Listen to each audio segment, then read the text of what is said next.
Darkseid has conquered countless worlds. On Apokolips, his name is law, and suffering is worshipped. There are no heroes here, just whimpering mortals and the iron tread of parademans. But out among the fabric of reality, rumors start. A realm he has not yet claimed, one filled with color, thunder, and something called Norse gods. It doesn't interest Darkseid at first. He is, after all, busy perfecting the anti-life equation, enslaving galaxies, and occasionally glowering. But then, in the shadowy halls of the multiverse, a whisper floats to him. The Asgardians, with their invincibility and arrogance, their trickster god, and especially their thunderer. Thor is in Asgard, as always, spoiling for a fight. The Bifrost splits the sky like a sword. Something is coming, but it is not frost giants, not even Surtur. Heimdall sees it, and he hesitates. Odin frowns. Thor only smiles. In the first minute, Asgard shakes.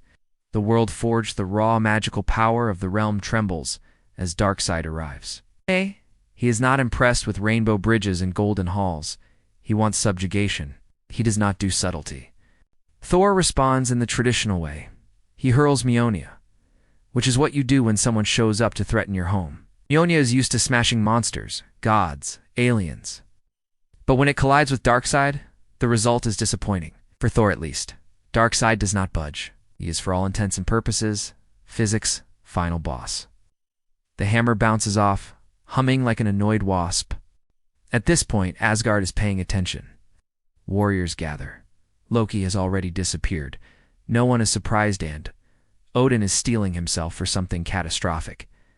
Darkseid unleashes his Omega beams. They aren't just energy, they are inevitability incarnate. They defy logic.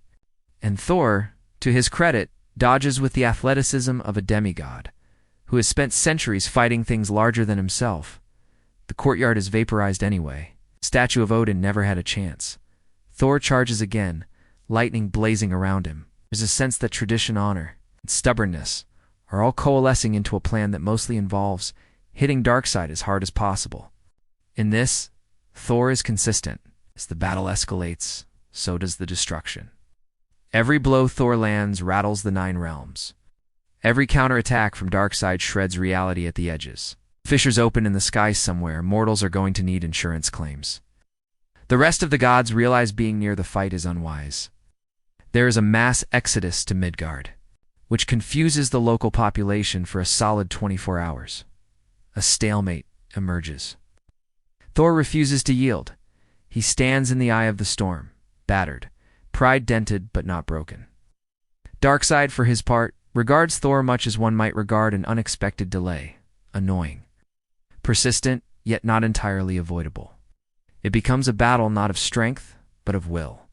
Darkseid seeks to extract submission, the utter surrender of hope. Thor offers defiance. It is both his greatest strength and most irritating quality.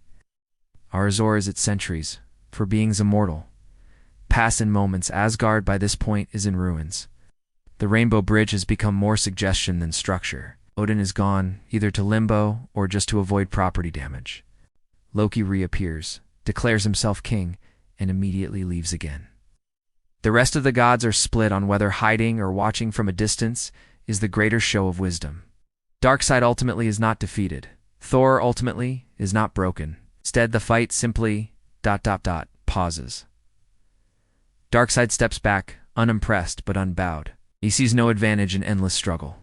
Not when the anti-life equation calls elsewhere. Thor stands alone, bloodied, but with his grip on Mjolnir intact, staring toward the smoking horizon as if daring the multiverse to try again. In the end, the realms are scarred but not conquered. Thor learns that some enemies aren't just to be defeated, they are to be resisted. Endlessly, hopelessly, because that is what a god does. Darkseid departs, leaving the lesson unspoken. There will be other days, other conquests. For now, Asgard limps on. The bards will sing, not of victory, but of valor. And in the quiet that follows ecstasy and ruin, the gods return not ashamed. But perhaps a little more humble while, Thor stands sentinel on the broken bridge, watching for the next impossible challenger. After all, if the universe insists on sending problems, Someone has to be there to greet them, preferably with thunder.